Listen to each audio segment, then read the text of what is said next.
And welcome back, everyone. Welcome back to the grand finals of grand finales here of the PiGosaur Cup number 68. You know, weekly open tournaments.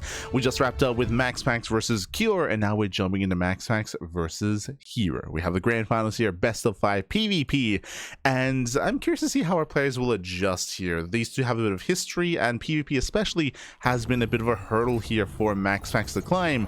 We'll get into it. As spawning in the top left-hand corner of 10,000 feet, we have the Danish Protoss player. We have the blue Protoss representing Storm Gaming. It is MaxPax. And spawning in the bottom right hand corner, we have his opponents. We have the pink Protoss player, the pink Protoss himself, representing T1. It is herO. Let's go. Let us go. So we're jumping into our fresh series, into our fresh best of 5, and we have our PvP Among Us. Let's go. Among Us. Now when it comes to our initial matchup here, MaxPax, there was a time where he had the best PvP in the world. This was back in 2024 era of StarCraft. A couple of years ago, MaxPax, he was peaking. He had the best PvP in the world, and he arguably had the best PvT in the world as well. He was looking very insane. It was looking very intense. Of course, that was back when the MaxPax opener was all the craze, but starting last year, especially with the change and with the removal of the shield battery overcharge, everything changed. MaxPax, he did dip when it came to PvP, and he has been struggling that much more. Now, in recent weeks, in recent months, we have been seeing MaxPax reinvent his PvP, and we have been seeing more Forge and Cannon heavy play as a follow-up to the Void Ray opener. So we have seen MaxPax adjust and adapt and have a little bit more success, but there's still a lot more unease when it comes to PvP for MaxPax. Gate expand here, hyper greed out of MaxPax, cutting all the corners. Meanwhile, herO setting up for the proxy, setting up for the one base all in. Let's go. When it comes to the builds, I do favor herO here. I do feel like the initial proxy and the initial robo and the one base all in should be favored against what MaxPax is going for, but we'll see if MaxPax plays it safe, bearing in mind he's scouting and MaxPax does see that a pylon is missing. Now, what is scary about herO is that herO is very diverse, which means he can go for a one base all in, he can fake a one base all in, he can go for a greedier expansion instead and out greed MaxPax. herO, he can be very flexible in PvP. Does lead to some, I would say, a lot of variance when it comes to his performance. There's a lot of, like, you know, high risk, high reward kind of play from herO, and we'll see how he handles MaxPax. As here comes the robo, here comes the one base all in. Now, MaxPax, you can see scouting. He does scout the left hand side, and MaxPax, he will eventually see this. This pathway will force him to go down the ramp, and we'll see the robo on location. We'll confirm. Behind this is going to be a Stargate opener here by MaxPax, with Stargate as the tech of choice. Now, we mentioned earlier that we've been seeing a lot of Forges as a reaction and response to help defend and help support the Void Rays. We'll see if we have a Forge response here as well from MaxPax. As MaxPax, he will confirm the robo. He knows. And MaxPax is now fully aware. Ooh, herO does shoot first. He wants that adept. He wants him. Ooh.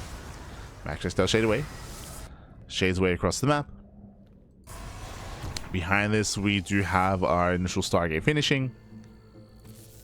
Stargate does complete. Void Ray's on the way. He's getting his Void Ray, getting his batteries. And we'll see if herO can break through. See if you can break through. Meanwhile, there's a Forge, no surprises there. If you recall, I kept referring to it because it's very common, is the Forge and Cannon defense. Now, this is common, this is new to the recent meta, to recent months of StarCraft. I mentioned earlier how MaxPax he was struggling last year after the removal of shield battery overcharge. This is his solution. Now, with the removal of shield battery overcharge, it means that shield batteries are weaker defensively in PvP. Cannons may help make up for that. So he has to buy time for his Forge, buy time for his Cannons. It's all about buying time. You're moving in. Does move in. So far, good juggling. Oh no! Ooh, barely saved the Stalker. Whew. Yeah, barely does save. Prism takes some hits. And so far, the juggling. Ooh, we'll lose one. Yeah, one Stalker does go down, and batteries are running out of energy. Yeah, batteries are running out. Void Ray barely survives. Ooh, but we depower. Oh no, the Artosis pylon. Everything is depowered. Thankfully, the SimCity does allow the Void Rays to be safe. Yeah, Void Rays are safe for now, but the Stalkers are getting out of hand. They're getting out of control here. Pylons are finishing. Batteries are repowered. Ooh, gets one. Does get one Stalker. Takes down one, but only the one here. Cannon is now done, but GG gets called. MaxPax is broken, and herO takes game number 1. Whew. GG. GG, well played, herO. He does take a lead in the series. Again, a very intense couple of moments there for herO and MaxPax. Winding it back here, again, herO did have the build order lead, the build order advantage, as herO was going for the one base solid against the hyper greed of MaxPax. And again, MaxPax, he needed more time, but specifically on 10,000 feet, the rush distance by ground is very short, doesn't take long at all to reinforce. So these all-ins, these aggressive builds are even more favored on 10,000 feet. GG. GG, well played. With that herO, he was able to barely reinforce in time, barely break on through, and barely break MaxPax before his batteries got up, before his cannons got up, ensuring that everything stayed depowered before MaxPax could really situate himself there and really gain a foothold at his natural. GG. GG, well played. With that, we're going to be loading into game number 2. Going to be loading into Winter Madness. Oh, okay, one of the larger maps instead. Interesting. Now, because the map is so large, there are a lot of proxy locations, so proxies are still relatively common, but reinforcements from across the map are more delayed compared to the map we just saw. So that is another factor to bear in mind. Let's go. Let's jump on in.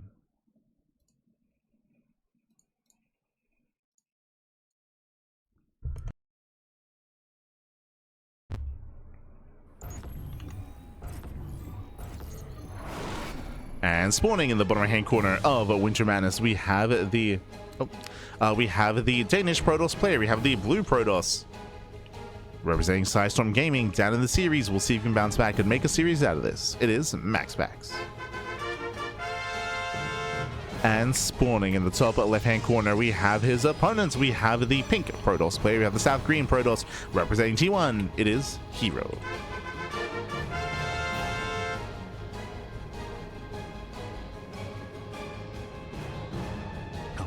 Here we go. As once again, MaxPax going for the gate expand.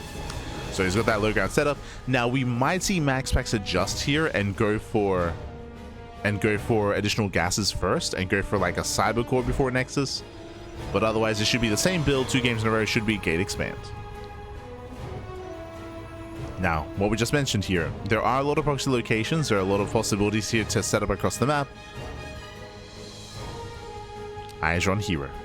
As herO does open up double gas. So gate into, I would imagine, cyber core. No, 2 gate. Okay, 2 gate opener.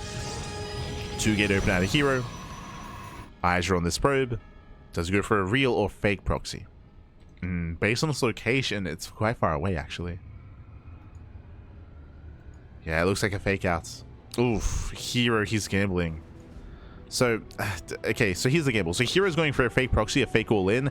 Meanwhile, MaxPax is very much so going for the same build. When it comes to the mind games, MaxPax comes out on top. herO, he believes that because herO just won game 1 with a cheese, with an all-in, that MaxPax wouldn't dare to go for a hyper-greedy build, but MaxPax is. So MaxPax, he calls herO's bluff, and MaxPax will come out ahead when it comes to the builds of choice. And herO doesn't know. Remember, herO, no SCV scout, or no probe scout. There's no probe scout, so herO has no idea. Cybercore is finishing. And herO will be playing from behind. Or at least economically, herO's behind. Now, herO can still turn this into a one-base all-in, but it's going to be delayed. And he still has yet to confirm what's going on. Nexus almost done. Stargate's on the way. This time it's going to be a much more comfortable early game here for MaxPax. As herO, now he confirms. Yep, now he sees, now he knows. He's like, ah, god damn it.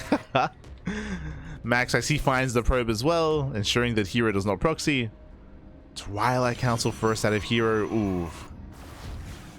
Yeah, it's looking rough here. It looks like herO wants to go into Blink and potentially into a one-base all-in with extra gateways. Probe was hunted down. And here he has, at least initially, currently, the Stalker advantage. Gonna be zoned away. Third gateway, yep, one base all in. Oh, and we scout. And Depta does get a scout off. MaxPax, he knows. He responds with extra batteries. There's that forge on the way that we did mention last time. The forge is just a standard part of this defense. Getting ready with cannons.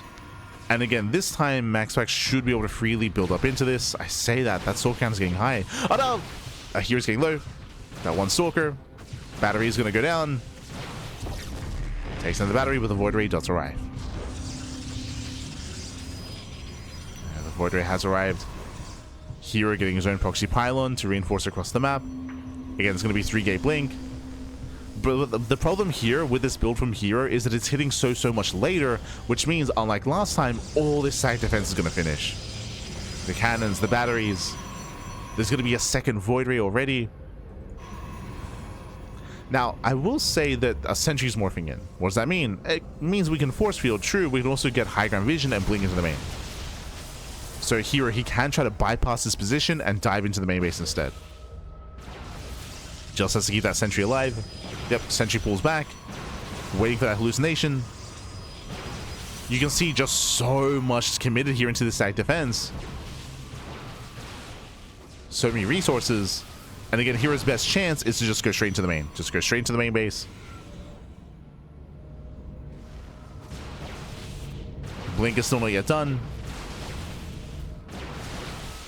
Takes down the gateway. herO, he hasn't lost a single stalker yet. Now he's going for it. He's going for the dive. And now Max actually notices. Yeah, he does notice. It's too late. Yeah, it's too little too late. Here we go for the dive. Boys are being pulled. Pylon goes down. Depowers the Stargate. And Void Rays are exposed. Yeah, the Void Rays are exposed. He gets one. He gets two. He gets two Void Rays. One Void Ray left. And with that, MaxPax, he's caught with his pants down. Again, he had everything at the natural. GG gets called. And herO, he will take a 2-0 lead in the series. Ay, ay, ay. GG. Whew. GG, well played. MaxPax, he got baited into throwing down all of his side defense at the natural, and if you saw, he realized too late. He did have that realization when he saw herO rotate to the right hand side. He started up the shield battery in the main base. Like, he started throwing down batteries in the main, but it was too little too late. Late realization there from MaxPax. GG, well played. And herO, despite having a shaky start, he was able to catch MaxPax with his pants down. GG. GG, well played. As again, MaxPax, he was underprepared in the main, and with that, we're getting ready for game number 3. Whew. Hi. We're getting ready for game 3 here, and we'll see if MaxPax can recover. We'll see if he can bounce back. We'll see if he can make a series out of this. Oh boy. As we load it into Title Citadel. And again, once again, I want to praise herO for his diverse play. Despite herO having a rougher start, and despite herO failing when it came to the initial builds of choice, his transition was solid. Or I should say, it was hinging on the fact that MaxPax wouldn't have anything in the main base. So it was a big risk, as always with herO. It was a big risk, it was a big gamble, but it paid off. Did pay off going for the delayed blink all in. And here we go, spawning in the bottom right hand corner of Title Citadel. We have the Danish Protoss player. We have the blue Protoss representing Storm Gaming down in the series. We'll see if he can bounce back. It is MaxPax. And spawning in the top left hand corner, we have his opponents. We have the pink Protoss player, the South Green Protoss representing T1. It is herO. We go again. It was just a big gamba there from herO, just biding his time, of course, biding his time, building up his stalkers, waiting for that big blink timing, and then just pivoting directly into the main base. Again, MaxPax was completely caught off guard. He was underprepared, and for the first time this series, high ground wall. MaxPax, he has been forced to respect herO here, and he's like, you know what, I'm gonna start going for the low ground setup here, high ground wall off instead. Okay.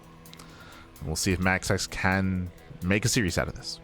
Now, despite this, I still don't believe he's going to go for a 2-gate opener, but oh, never mind. 2-gate, okay. Very rare side here, but a 2-gate opener out of MaxPax. Okay, I see you. herO, no, the turns have tabled. The turns have tabled. herO's going for his own gate into Cybercore, into Nexus.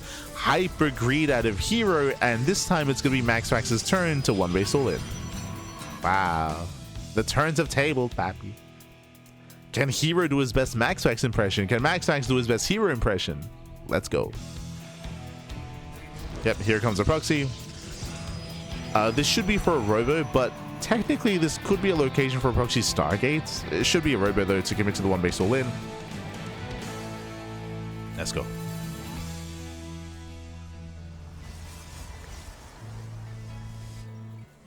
We're just waiting for the Cybercore. Cybercore's done. Robo. Yeah, proxy Robo, one-way stolen from MaxPax. herO going for a Gate, Cyber, Stargate into expansion, going for the Void Ray first. Well, he has access to Void Rays, I should say. Now, I will say that herO, he's already being safe.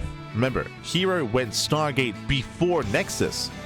MaxPax would not do this. MaxPax, he was going Nexus before Stargate. So this is already a bit of a safer, greedy build here from herO compared to what MaxPax was doing. Perp Scout does confirm the Stargate. MaxPax is now aware of the timing. And we'll see if MaxPax can pull this up. herO scouting. herO does check the third location. Does it check further down? He does not. Ooh, I mean, he's close.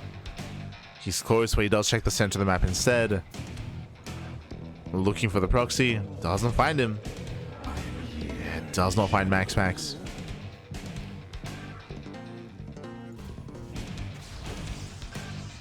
As here, he does get some extra shots off on the Adept. Adept a shade in towards the natural. You do shade in, taking extra hits. More Stalkers on the way. Here he does get into the main base. He confirms the gateway. He confirms lack of pylon. He knows. Here is now fully where the all-in. Where are the Void Rays? Okay, he's got one. Okay, good. He's got one Void Ray. He's got a shield battery as well. MaxPax rotating towards the main. herO does spot the army. And here he does intercept. Oh no! Yeah, here intercepts. MaxPax could be zoned away. He does not have enough anti-air. He only has 2 Stalkers. He cannot fight the Void Ray. And if that prism went down, that would have been game. that would have been game then and there. Whew. Okay, MaxPax, he pulls back. He's got to be careful. There it is. Now he's got 3 more Stalkers, 5 in total. Now he does have plenty of anti-air. You see the Void Ray on patrol in the main. MaxPax moving in. herO does keep up. Here he has to be careful. I'm sure he's tempted to go for the prism. The temptation is there. Oof. Yeah, messy force field. Guardian shield is activated. Here's getting a 3rd Void Ray. I'm a little bit concerned with the lack of batteries. It's only 1. And it's only 1 battery. Here's getting cornered. No, no. Yeah, he's getting cornered here. He's forced to fight. Prismatic alignment is activated. Does focus on the Immortal. Immortal goes down. The Prism is too far back. He cannot micro. Yeah, cannot micro. With that, another Void Ray arrives, and here he shuts us down. Wow, he shuts us down. Down to 4 Stalkers. Down to 2. Yeah, 2 Stalkers left. I'm sure hero's looking for the Prism. He finds it. Oh no! Ah, he's got the Phoenix as well. Wow, and he cannot get away. He cannot get away. The Prism, it's gonna go down. It cannot escape. Double Adept into the main. 2 Adepts taking 1-shot probes. Yeah, gets 1 probe so far. Gets 1 probe, but things looking bleak here for MaxPax. He lost the entire army. He lost the War Prism. He cannot reinforce. He cannot juggle. He's down to 1 Immortal.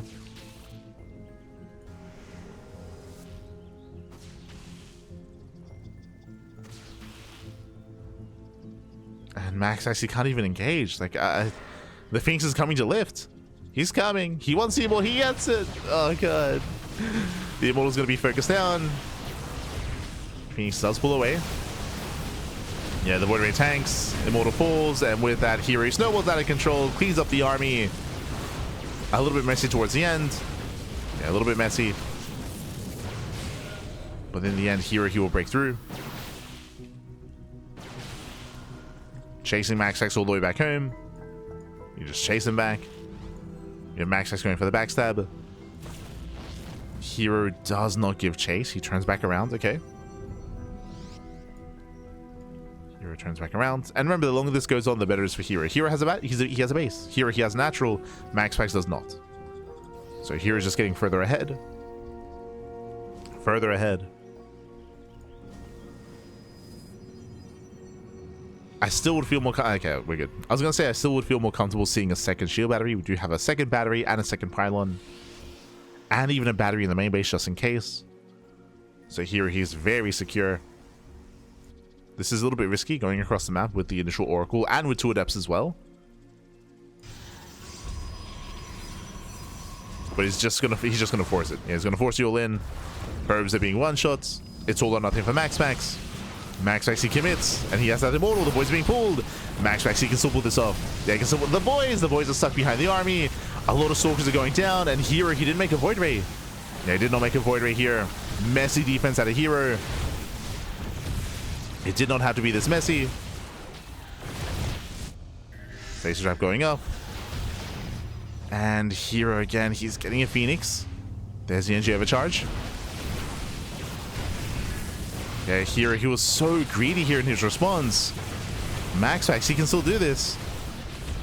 It's getting close. It's getting close. The immortal is going to be picked up. Phoenix has arrived. I don't know if that really helps. Does lift. Does go for the immortal, but he takes so many hits. Ooh, yeah, so many shots go up. But hero's still holding. It was a very messy defense, but herO still holds on. GG gets called, and herO, he will take the series 3-0, becoming the PiGosaur Cup number 68 champion. GG. Whew. GG, well played. herO, he does claim the series. 3-0. Again, able to punish MaxPax's greed in game 1 and game 2, and herO able to punish MaxPax's all-in game 3. GG, well played. See in chat, wow, you don't see MaxPax losing like this. If you watch herO versus MaxPax and Classic versus MaxPax, nowadays I would say MaxPax's worst matchup is PvP.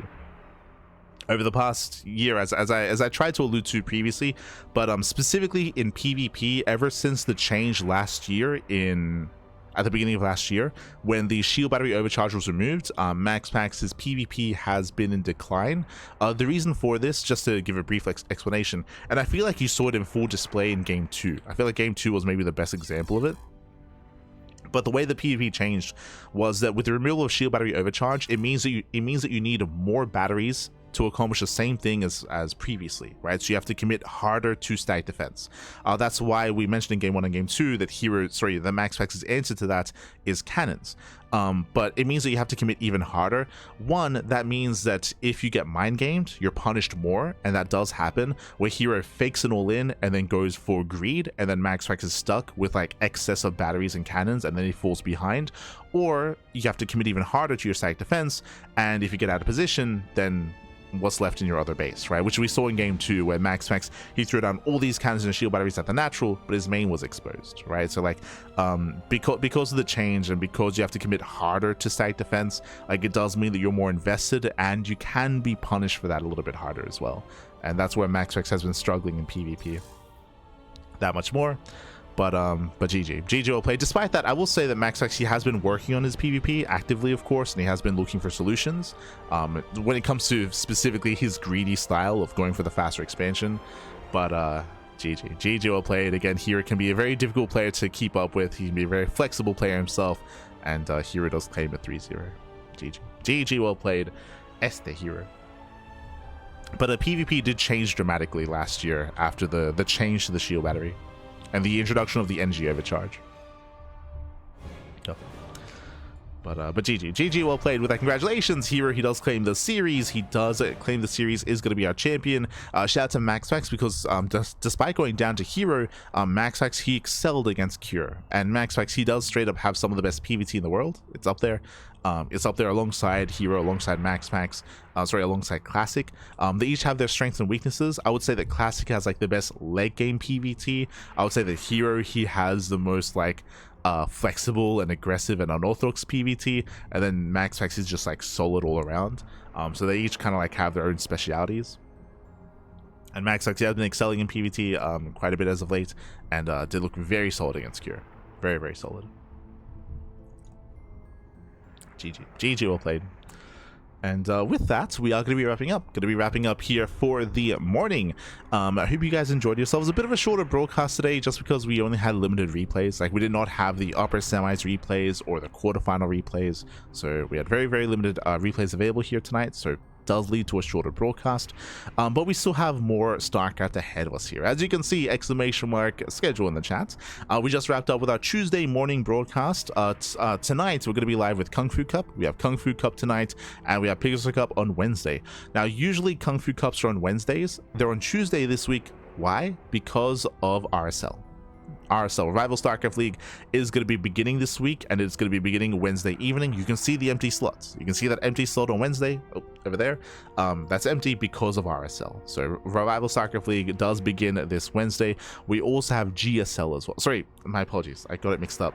RSL is over the weekend. My apologies. RSL is over the weekend. That's why there's no Tuna Cup on Sunday. You can see that Sunday slot open. The reason why the Wednesday slot is open is because that is when GSL is. So my apologies. GSL is middle of the week. RSL is end of the week. So we have GSL and RSL this week. As you can see here, we will be casting the GSL via replays over the weekend. You can see Saturday, Sunday morning cast. We do have the replay coverage of GSL, but otherwise the live coverage of GSL is going to be on Wednesday. You can see that empty slot. See that empty slot? So we'll have GSL. Otherwise, we also have the podcast, more PiGosaur Cup action. You can see here we have PiGosaur Cup on Tuesday, Wednesday, Friday, and Saturday. Again, this is basically the catch-up week, where there were a couple of weeks here and there because of things happening IRL, where I just wasn't able to cast PiGosaur Cup, so we're catching up. We have the live cast tomorrow for PiGosaur Cup, and then another replay cast on Friday and Saturday. So catching up on PiGosaur Cups. Like we have StarCraft Evolution League on Thursday, and we have Uthermal 2 Circuit on Friday. Fun fact, that's the final SCL Open Cup on Thursday. The final StarCraft Evolution League Open Tournament. Remember, they are discontinuing the Open Cups, and they're starting their own Codes. There's going to be the StarCraft Evolution Codes that's going to be on the horizon. So this is going to be the final Open Cup for the year, or for the season. Before Codes. But otherwise, thanks for watching. Again, we'll be live later on tonight with Kung Fu Cup. Otherwise, take care. Take care of yourselves. Get some rest. I'm going to go get some breakfast. I'm going to go get some breakfast, get some food to clean up, and get some errands done. But otherwise, thanks for watching. Thanks so much for watching. Thanks so much for the support. We do appreciate it. If you missed out on some of the other casts this week, I do highly recommend checking out yesterday's TLMC coverage. We did go over the top 16 maps of the Team Liquid map contest. We went over our judge feedback and the other judges' feedback as well. It was an interesting experience. Judge A and B, they were profound in what they had to say. Kappa. If you know, you know. But I do recommend it if you're interested in that sort of thing, and like the analysis of maps and the process in which we kind of went through the judging process of all these maps and what we looked for, what we didn't look for, how we approached that. Is all there, is all available. But otherwise, thanks for watching. Thanks so much for watching. Thanks so much for the support. We do appreciate it. And we'll see you guys later on tonight for Kung Fu Cup, or tomorrow for PiGosaur Cup. We'll see you next time. Otherwise, you can also support us via Patreon, !Patreon in the chat. Our Patreon does support our tournaments on a regular basis, so you can support us on Patreon. Otherwise, we'll see you guys tonight or tomorrow for some more StarCraft. Regardless, whether you tune into our broadcast or not, do tune into the GSL. GSL is this week, RSL is this week. A lot of StarCraft is on the way. I remember Topin earlier, he was like, yo, there's so much StarCraft going on right now. It's not going to stop. There's still a lot of StarCraft going on. It can be hard to keep up. But best of luck. Best of luck, Pappy. Best of luck. Try to catch up, Pappy. It's a lot to catch up on. Don't envy. But we'll see you guys next time. Until then, ciao, Pappy, ciao. Hasta luego. See you next time.